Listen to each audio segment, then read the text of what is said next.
Udah? Ya silakan. Nah saudara, hari ini 2 minggu yang lalu saya menyampaikan suatu kebenaran bagaimana kita menikmati kerajaan Allah yang sudah kita miliki, ada di dalam kita, saudara. Ya, nah hari ini saya menyampaikan suatu firman, Anda mau melihat atau kita mau masuk dan hidup di dalam kerajaan Allah itu, saudara. Ya, tapi sebelum itu, ya dia punya ayat, saudara, Roma 5 ayat 17. Coba, ya, bahasa Indonesia sehari-hari, saudara.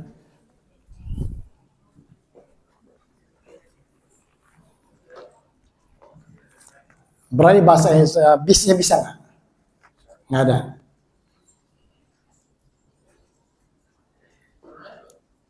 Ini ayat, saudara, sangat powerful. Sehingga kalau kita baca, seolah-olah kita lewati, saudara. Kenapa? Sesuatu yang nggak bisa kita tangkap dengan panca indera kita, saudara. Yang hanya bisa kita lihat di dalam roh, siapa kita di dalam Tuhan, saudara. Ya, ini bahasa perjanjian barunya. Sebab jika oleh dosa satu orang, maut telah berkuasa oleh satu orang, itu maka lebih benar lagi mereka yang telah menerima kelimpahan kasih karunia dan anugerah kebenaran akan hidup dan berkuasa oleh karena satu orang itu, yaitu Yesus Kristus Tuhan, saudara. Nah, saya kalau bahasa Indonesia sehari-harinya, saudara, 5 ayat 17.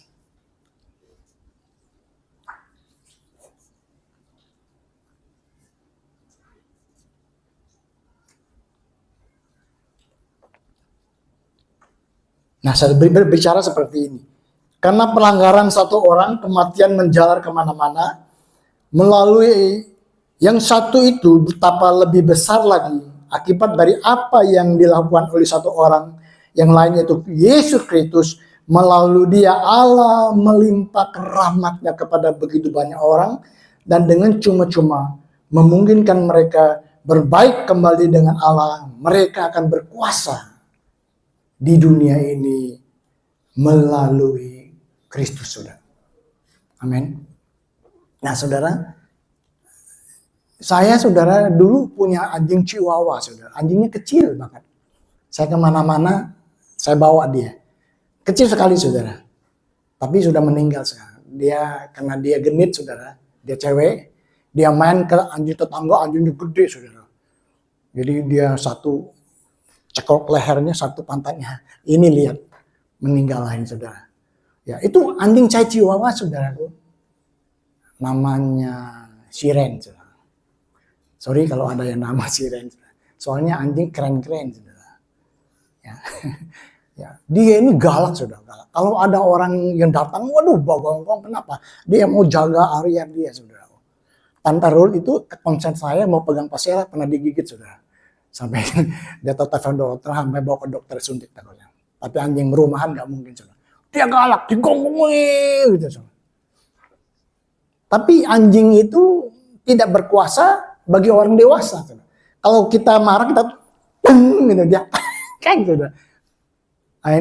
Nah, beda. Kalau kita dikutuk, umpamanya kita ketemu beruang gazeli, yang gede, gitu, ya. Kalau kita nggak bawa senjata atau langsung dia mau bunuh kita, saudara.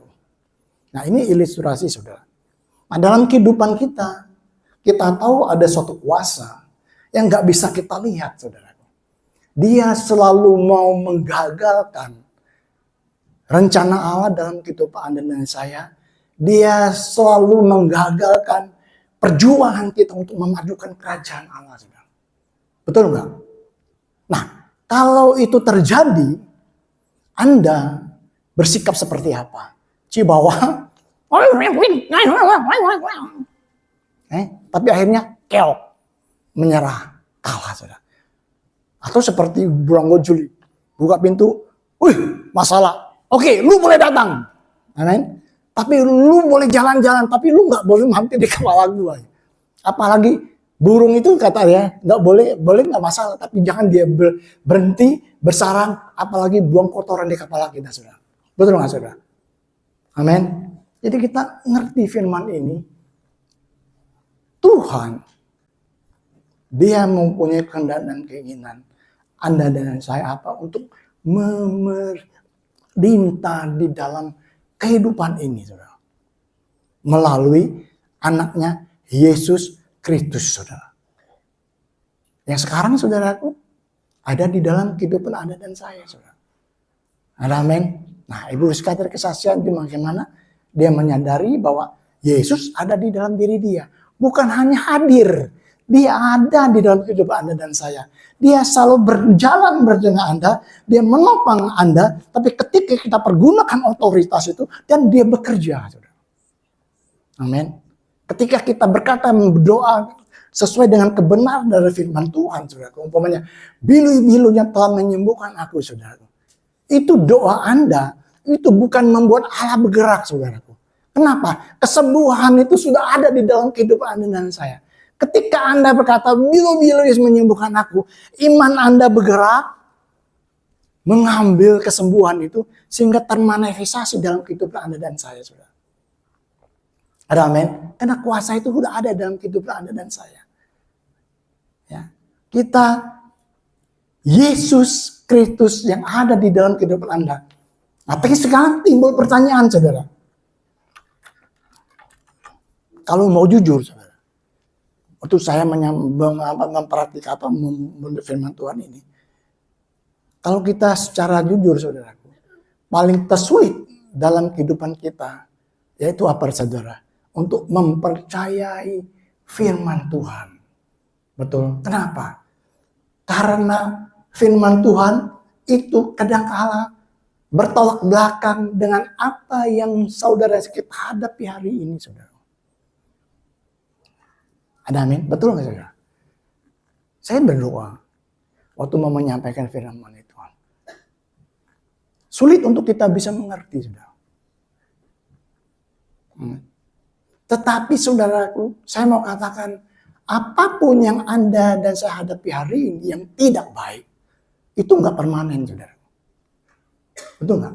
Kenapa? Karena firman Tuhan berkata, firman-Nya, saudaraku, itu kekal sampai selama-lamanya, tidak pernah diubahkan, saudaraku. Apa yang diucapkan segera dilakukannya, saudaraku. Katanya apa? Sampai matahari ini, saudaraku, dia berhenti menyampaikan memberi sinarnya kepada semua makhluk hidup. Tuhan berkata bahwa firman-Nya tetap selama-lamanya, saudara.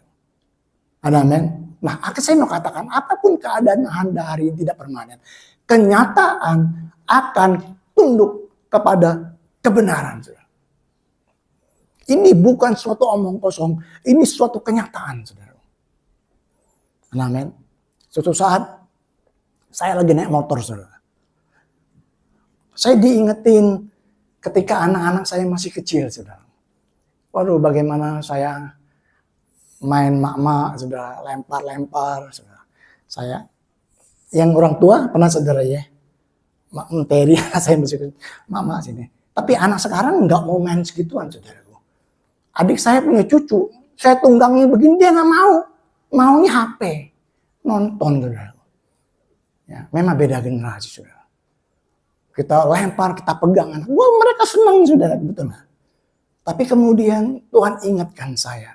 Ketika dalam pergumulan saya, anak-anak saya masih kecil, tekanan hidup, saudaraku, saya nangis, saudaraku.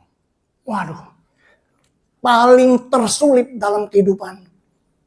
Firman Tuhan katakan apa? Kita hidup dalam segala kelimpahan, kita hidup segala, tapi yang kita alami bertolak belakang apa firman Tuhan katakan, saudara.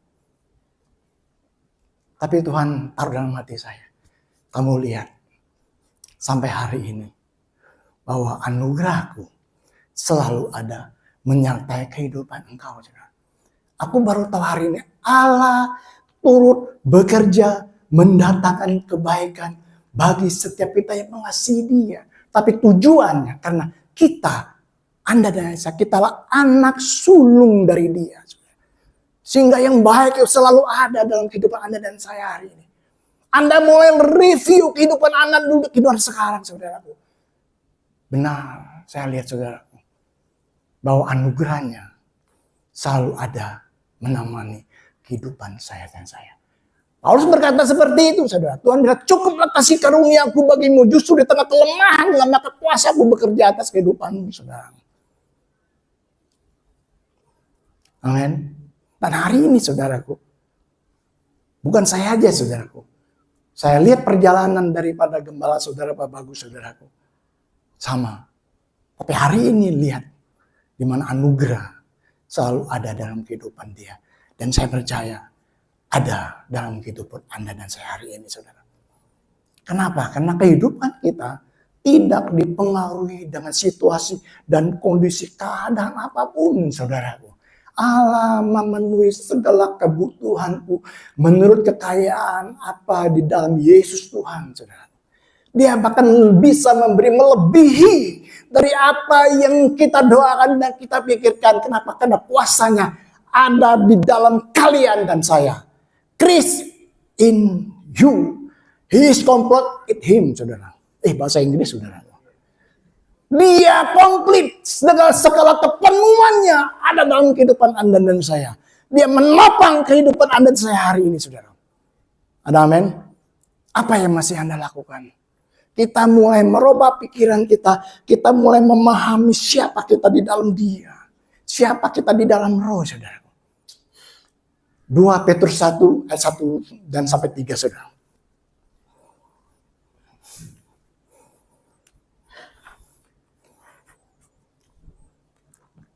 Kok Wahyu? Petrus 2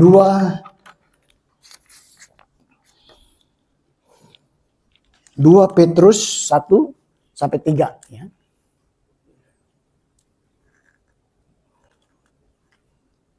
Ya. Dari Simon Petrus, hamba dan rasul Yesus Kristus, kepada mereka yang bersama-sama dengan kami memperoleh iman oleh karena keadilan Allah dan juru selamat kita Yesus Kristus, kasih karunia dan damai sejahtera melimpah kamu oleh pengenalan akan Allah. Amin. Damai sejahtera melalui pengenalan kita akan Tuhan, saudara. Betul nggak, saudara? Bukan berarti kita nggak mempunyai masalah, kita nggak mempunyai problem. Kenapa? Karena damai sejahtera, sukacita Allah dan kebenaran itu sudah ada di dalam kehidupan Anda dan saya. Ada amin? Damai sejahtera, sukacita tidak bisa dicuri oleh iblis. Tapi kesenangan, saudara, itu bisa dicuri oleh kuasa kegelapan, saudaraku. Kenapa? Karena damai sejahtera itu ada di dalam roh Anda dan saya, saudara. Ada amin? Saya agak berbicara pelan, saudara. Kenapa? Karena udah capek, saudara. Pagi jam 5, saya baca firman sebentar. Jam 6:30 saya pergi beli kacang polong, saudara. Saya beli wortel, saya kupas-kupas, saya berdiri 1 jam lebih. Berdiri di sini tangan goreng, bikin nasi goreng, saudara. Sehingga suara saya agak pelan, saudara. Ya, tapi Anda diberkati bukan hanya nasi goreng. Ada pempek, saya percaya Lingga juga bangun jam 4. Ya, dia telepon saya, Pak, aku bisa bikin cuka enggak? Oh, enggak bisa, saya bikin nasi goreng. Goreng Hongkong. Amin. Tapi nanti habis makan, saudaraku, Anda bisa tidur tenang, nyenyak. Nanti jam 5, ibadah dini lagi. Sorenya Pak Bagus yang bawa firman. Ada amin? Jadi hari ini bukan dipuaskan secara jasmani, tapi rohani juga Anda dipuasin. Amin. Sore jangan lupa datang ya.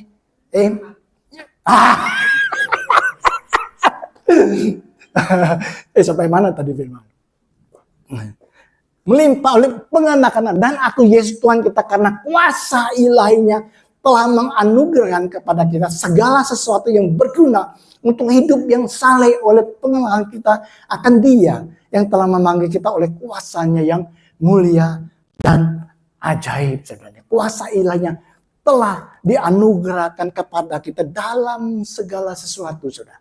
Nah, kita maunya, saudaraku, Seringkali kita mau bahwa Tuhan itu hadir dalam segala kuasanya, saudaraku. Sehingga kita berdoa, Tuhan jamah aku Tuhan. Tuhan berkati aku Tuhan. Tuhan nyatakan kuasamu. Tuhan datang, boom, kita sembuh, kita makmur. Tidak mengalami segala sesuatunya. Kita mau yang seperti itu. Tapi Alkitab katakan saudaraku, kuasa anugerahnya kepada segala sesuatu yang berguna untuk hidup yang saleh. Itu dalam pengenalan kita akan Dia. Amin. Dari perubahan itu saudaraku, bukan dari luar Tuhan bawa ke dalam kita, tetapi dalam kita segala sesuatu yang kepada kita, itu yang akan keluar dan manifestasi dalam kehidupan Anda dan saya. Sehingga kita mengalami perubahan dalam pikiran kita melihat siapa kita di dalam Tuhan. Amin. Dan pengenalan akan Allah itu akan terjadi. Firman itu yaitu Allah itu sendiri. Dengan kita bersekutu dengan Dia lewat dari firman-Nya, saudaraku. Firman-Nya. Iman Yesus ada di mana? Ada di firman-Nya. Jadi ketika kita bergaul Dia, mengenal Dia dari firman-Nya, saudaraku. Jadi iman kita itu, kita melihat menurut sudut pandang daripada Dia, saudaraku. Ada amin? Nah, kita nggak tahu dalam kehidupan kita, saudaraku. Kadang-kadang ada orang-orang yang membuat kita nggak suka, betul nggak? Bahkan orang-orang yang tidur sama dengan kita, yang orang, saudaraku. Kita nggak bisa mengendalikan siapapun untuk melakukan sesuatu kepada kita, saudaraku. Betul nggak, saudara? Nah, Alkitab katakan di Efesus 6 ayat 12, coba. Bahwa musuh kita, saudaraku, itu bukan darah dan daging. Musuh kita adalah pemerintah-pemerintah, penghulu-penghulu udara, dan roh-roh jahat yang ada di udara, saudaraku. Nah, dalam pengenalan kita akan Tuhan, melewati daripada kebenaran firman-Nya, saudaraku. Nah, kita melihat segala sesuatu dari sudut pandang Allah, sesuai dari kebenaran dari firman Tuhan. Amin. Jadi yang musuh kita, saudaraku, bukan mertua kita, bukan istri kita, bukan anak-anak kita, saudaraku. Anda mesti merubah pola pikir kita. Kita mulai melihat dari sudut pandang apa yang firman Tuhan katakan, saudaraku. Ada amin. Nah, ketika kita melihat, merubah pola pikir kita sesuai dengan apa firman Tuhan, akhirnya apa, saudaraku? Kita menangkap secara berbeda dan kita akan mempunyai respon yang berbeda, saudara. Saya pernah mengalami, saudara. Beberapa tahun yang lalu, saudaraku. Ketika kami doa pengerja, saudara, Bapak Ibu mungkin kenal. Ibu Rizka saya panggilnya, Ibu Rizka. Ibu Rizka atau Rista ya, Pak? Ibu Rista, saudara. Ibu Rizka itu tadi saya. Ya. Di depan pengerja, Pak Bagus, istrinya, Pak Apung dan teman. Dia bilang seperti ini. Pak Yankong, kamu itu belum boleh khotbah di mimbar. Nah, saya nggak tahu alasannya apa, saudara. Padahal dia baru bergabung dengan gereja kita waktu itu, saudara. Bagaimana reaksi Anda, saudara, dan saya? Wow.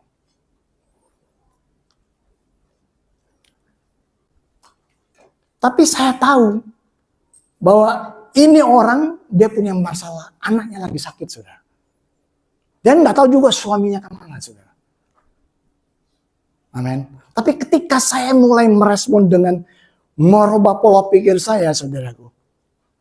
Saya nggak nanggepinnya seperti. Bahkan pulangnya saya antar dia sampai ke apartemen dia, saudaraku. Amin.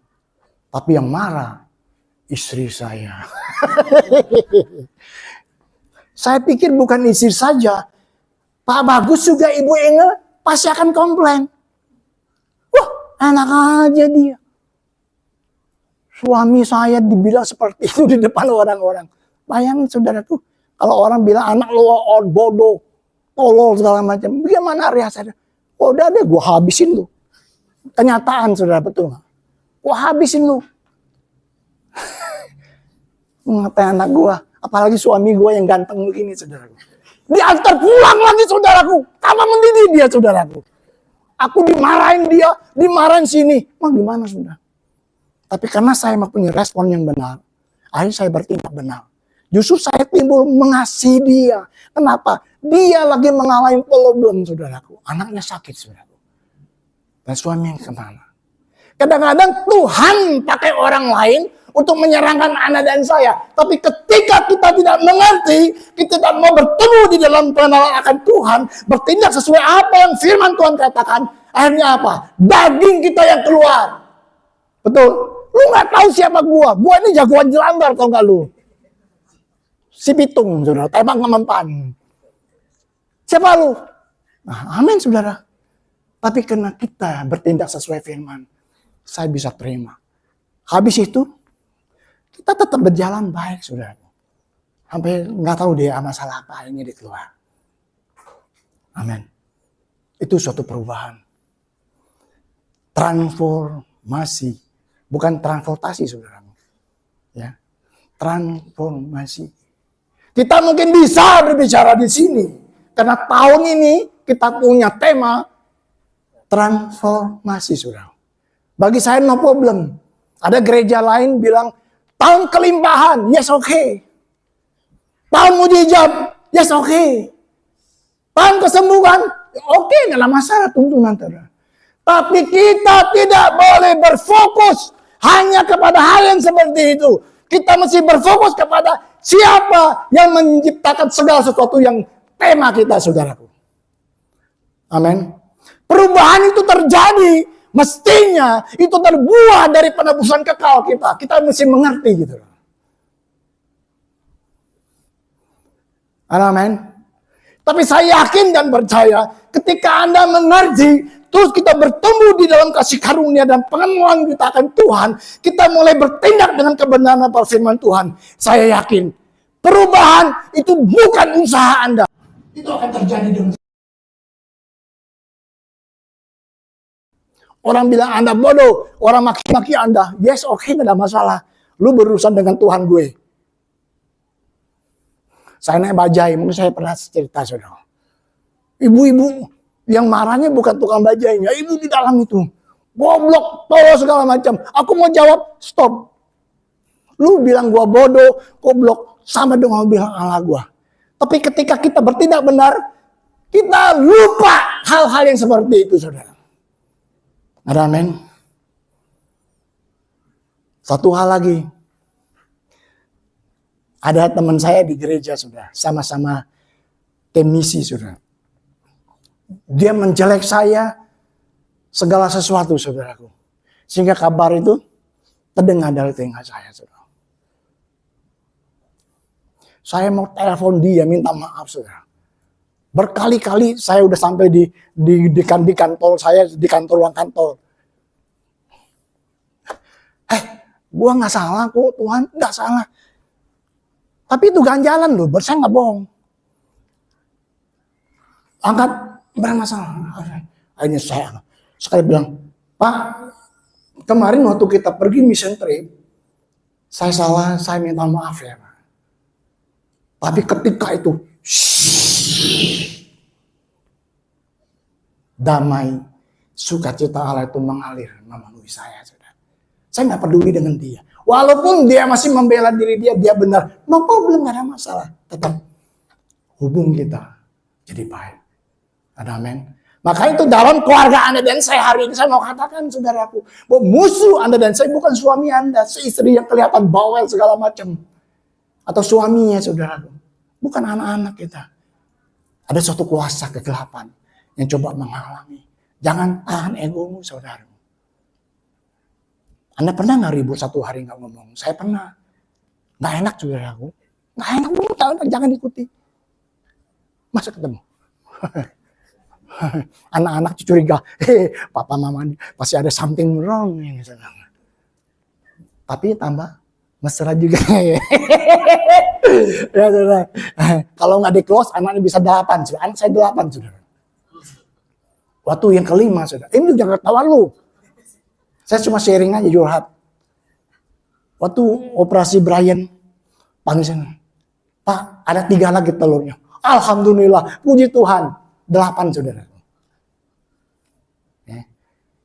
Itu semua anugerah, tapi udah dibuang segala macam. Sekarang tinggal 5 saudara. Kenapa ini ketawa-tawa? Suruh buka cabang lu. Jangan dong ketawa. Ya. Jadi Anda hari ini selesaikan, kalian punya masalah sama suami, sama istri, saudara. Kalau Anda nggak selesaikan, saudaraku, besoknya satu utara, satu selatan, saudara. Besoknya di bawah, besoknya di kursi, besoknya di sebelah tidurnya. Sebelah ini agresif lagi, suaminya belum lama, janda muda, saudara. Berabe, saudara, beresin, saudara. Amin. Nah ini mungkin saya sering kali sampaikan, saudaraku.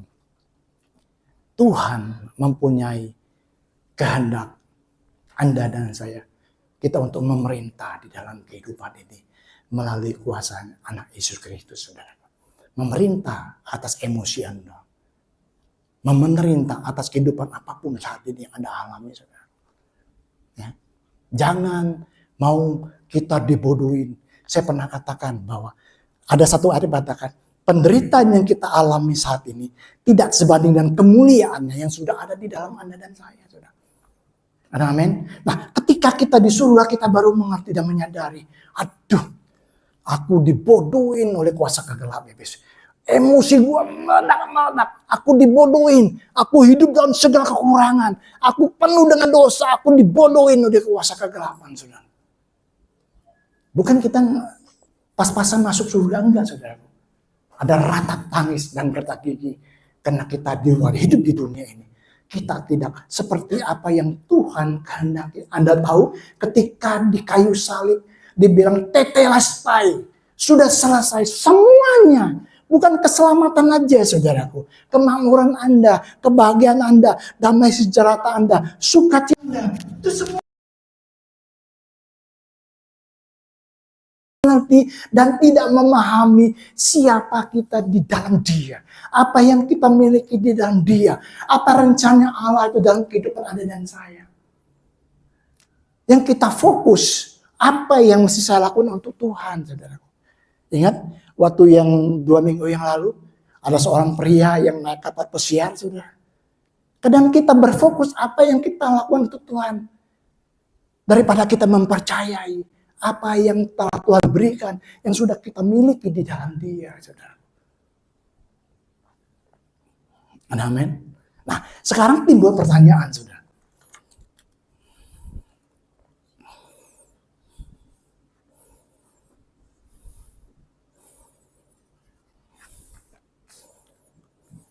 Mengapa tidak semua orang Kristen hidup seperti itu? Mengapa mayoritas orang percaya malah dikuasai kehidupan, bukannya berkuasa atau memerintah di dalam hidup ini, saudara? Nah, kita mau belajar. Kenapa?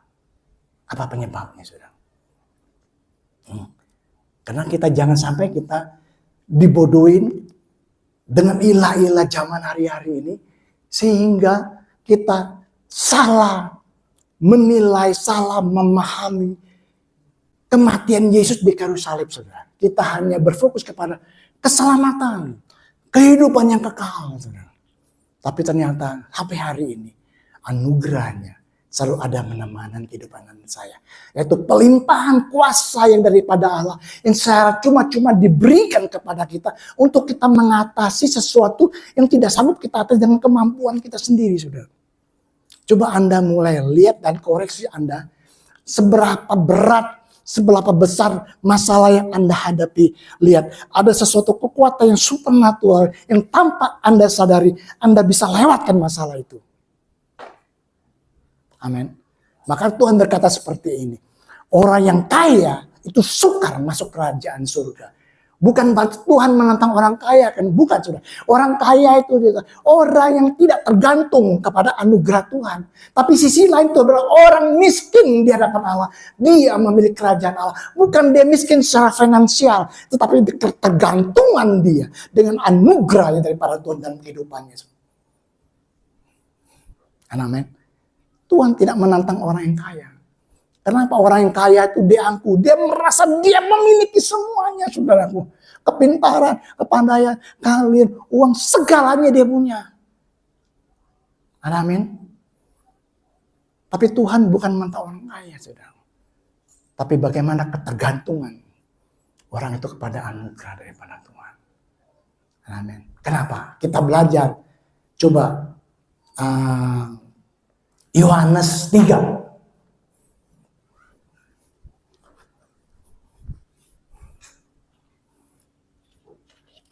Nah, saudara. Adalah seorang Farisi bernama Nikodemus, seorang pimpinan agama Yahudi. Ini jabatan tinggi di dalam orang-orang Farisi, saudara. Amin. Terus ayat kedua. Adalah seorang Farisi yang bernama Nikodemus. Itu satu lagi, dua. Adalah seorang Farisi yang bernama Nikodemus. Loh, kok begini? Ini papa ya, Bren. Nah, kemarin saudara saya hadir dalam, dia wisuda, saudara. Dia tamat dari Pelita, saudara. Banyak acara anak-anak muda semua, saudara. Saya ingat masa saya di SMA dulu, saudara. Aduh, seneng banget, saudara. Sekarang udah 61. Lansia Pratama, saudara. Kalau Pak Bagus, lansia beneran. Udah 63. Saya bersyukur masih lansia Pratama. Kalau sekolah minggu, saudaraku, masih yang di bawah, saudara. Ini Budi. Tapi puji Tuhan, naik pesawat terbang, naik kereta api diskon 20%. Saudara. Naik busway nggak bayar. Dadah. Ya nanti kamu bayar kan? Nah, umur kamu masih muda. Nanti 60. Ya. Saya ingat, saudara. Aduh. Masa saya sekolah. Tapi kita sekolah dulu, saudara. Tapi rahasia kita, saudara. Ya. Saya ada satu teman, saudaraku. Dia begini. Dia tuh mata. Tapi saya nggak berani cium, saudaraku. Antara kita ya, saudaraku. Bodoh, saudara. Tapi sampai anak saya hari ini, saudaraku. Saya percaya mereka sama dengan papanya, saudara. Kita berteman, saudaraku. Nggak ada pikiran sesuatu, saudaraku. Ya, sama anak-anak SMA, kita boncengan, kita kemana-mana, saudaraku. Amin. Waduh, saya senang sekali. Masa-masa di SMA.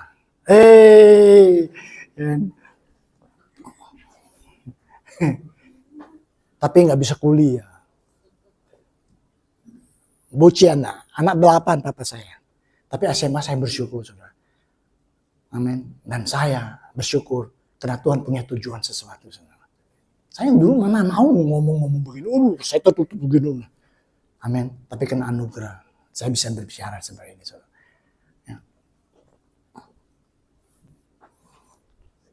Nah, tadi, ia datang pada waktu malam kepada Yesus dan berkata, Rabi, kamu tahu bahwa engkau datang sebagai guru yang diutus Allah, sebab tidak ada seorang pun yang dapat mengadakan tanda-tanda yang engkau adakan itu jika Allah tidak menyertai. Kenapa dia datang pada malam, saudara? Kalau dia datang siang, saudaraku, siapa yang berteman dan bersekutu dengan Yesus itu dicurigai, saudaraku. Dan dia apa? Dia apa nama itu yang diisolasi, saudara? Dihindari, saudaraku. Dibenci, dikucilkan, ya, dikucilkan. Berarti ini berbicara apa? Hal-hal yang supernatural. Mujizat, kuasa Allah, betul nggak? Jadi kalau kita lihat ayat ini, kalau kita nanti bicara mengenai kerajaan surga, itu suatu tempat. Tapi kalau kerajaan Allah, itu mengenai kepemerintahan Allah itu sendiri, sudah. Ya, terus ayat 3. Yesus menjawab katanya, Aku berkata kepadamu, sesungguhnya jika seorang tidak dilahirkan kembali, ia tidak dapat melihat kerajaan Allah. Ya, kalau tidak dilahirkan, dia tidak dapat melihat kerajaan Allah. Ayat 4. Kata Nikodemus kepadanya, bagaimanakah mungkin seorang dilahirkan kalau ia sudah tua? Nah, ini dia pikir pakai logika dia, saudaraku. Masa segede-gede bisa masuk di dalam perut orang tua lagi? Nggak mungkin, saudara. Ya. Dapat dia masuk kembali ke dalam rahim ibunya dan dilahirkan lagi. Ayat kelima. Jawab Yesus, aku berkata kepadamu, sesungguhnya jika seseorang tidak dilahirkan dari air dan roh, ia tidak dapat masuk ke dalam kerajaan Allah. Melihat dan masuk di dalam kerajaan Allah, saudara. Amin. Ayat ke-6. Apa yang dilahirkan dari daging adalah daging, dan apa yang dilahirkan dari roh adalah roh. Nah, saya sekarang mau jelasin yang mengenai melihat, saudara. Ya, ketika hubungan suami istri, saudaraku, dalam kandungan terjadilah pembuahan, saudaraku. Ya, di dalam air sperma akhirnya jadi daging, jadi manusia. Akhirnya 9 bulan 10 hari lahir. Saya bulan Agustus ini. Thank you. Terima kasih, terusin. Ya, itu suatu anugerah kepercayaan dari para Tuhan, saudara. Menggenapi firman, beranak cuculah dan penuhilah bumi, berkuasalah atas segala yang ada di muka bumi ini. Dengan Yesus Kristus yang ada di dalam kehidupan Anda dan saya, saudara. Orang sebagian gak suka ada pancing-pancing. Dikira emangnya gue sekolah minggu. Nah, ketika lahir, saudara, Anda tidak pernah bisa memilih. Anda mau lahir di mana? Anda tidak bisa memilih. Anda mau jadi ganteng, jelek, hidungnya seperti jangkar kelapa, mancung, matanya sipit, matanya belok, rambutnya keriting. Betul nggak, saudara? Wajib kalau mau bisa memilih lahir di mana? Di Eropa. Oh, di Eropa. Berarti anaknya Bill Gates. Wah. Sebelum lahir, ruangannya besar, tempat tidurnya, AC-nya dingin, alat pemanas, mainan anak-anak, dari gede sampai kecil semuanya udah tersedia. Bantal yang empuk, kasur yang nyaman, yang dari air, saudara. Tapi kalau kita lahir di keluarga yang sederhana, mungkin hanya kardus, saudara. Betul? Enggak ada daulat, saudaraku. Dan saya yakinkan dimanapun Anda lahir hari ini, apapun bentuk muka Anda, karena Tuhan telah tetapkan dan Tuhan mempunyai tujuan kehidupan Anda dan saya. Amin. Wow. Kalau hidung kita agak sini, udahlah, jangan dimancung-mancungi segala. Bersyukur aja, saudaraku. Jangan tarik sini lama-lama jadi konde. Akhirnya mati juga, saudara. Betul nggak, saudara? Ini saya ngomong ini mungkin nggak punya duit, saudara. Kalau punya duit, sih saya mungkin bisa ke Eropa, tarik sini, saudara. Tapi enggak, saudaraku. Kita nggak bisa bohong, ngetipu, saudara. Jadilah seperti apa yang Anda hari ini, saudara. Amin. Begitu juga yang lahir dari lahir dan roh, saudaraku. Anda dan sehari ini terima dibaptis dan roh Allah tinggal dalam hati pada saya. Kita diselamatkan karena bukan perbuatan kita. Kita masuk surga karena Yesus telah memberi kita, saudara. Betul? Mereka berkata, enak aja. Kami hari ini sembahyang 5 hari 5 waktu. Bahkan saya sembahyang ke segol sama orang juga boleh. Saya ambil lagi. Saya berbuat baik. Saya tidak pernah berbuat dosa. Enak aja kamu mati hari ini kamu masuk surga. Inilah kedaulatan Allah, saudaraku. Mereka tidak bisa menuntut Tuhan. Ini soal kedaulatan Allah yang Dia yang menentukan, saudara. Anda bersyukur hari ini. Ada amin? Banyak kita tidak mengerti hal ini, saudaraku. Sehingga apa? Keadaan yang memerintah kita, saudaraku. mestinya kita yang berdiri untuk memerintah dalam kehidupan ini. Bukan berarti kita tidak punya masalah, kita tidak punya problem, tapi kita memerintah atas masalah yang kita hadapi, saudaraku. Kita berkuasa atas emosi kita. Ini suatu keputusan yang Anda mesti ambil, saudaraku. Mulai kita melihat pola pikir kita ubah mengenai siapa kita di dalam Yesus, saudara. Sehingga apapun keadaan saya hari ini, firman Tuhan itulah yang memberi kehidupan Anda dan saya hari ini.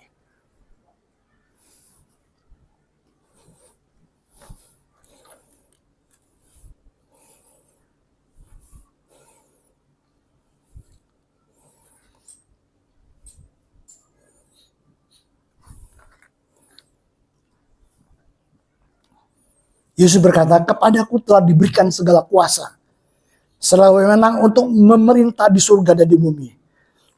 Tetapi Kristus, Tuhan dan Raja kita, tidak lagi berada di muka bumi ini, saudara. Maka Anda dan saya, tubuh Kristus yang harus menjalankan pemerintahan Allah yang unggul dan penuh kuasa itu. Jika kita tidak menjalankan pemerintahan Tuhan itu, ia akan tetap berada dalam genggaman penguasa dunia. Dan kehidupan dunia ini akan menguasai kita. Ini bukan rencana Allah. Kita diberi kuasa oleh anugerahnya untuk memerintah di dalam kehidupan ini, saudara. Wow. Amin. Anda dan saya diberi kuasa untuk memerintah di dalam kehidupan ini, saudara. Pemusik.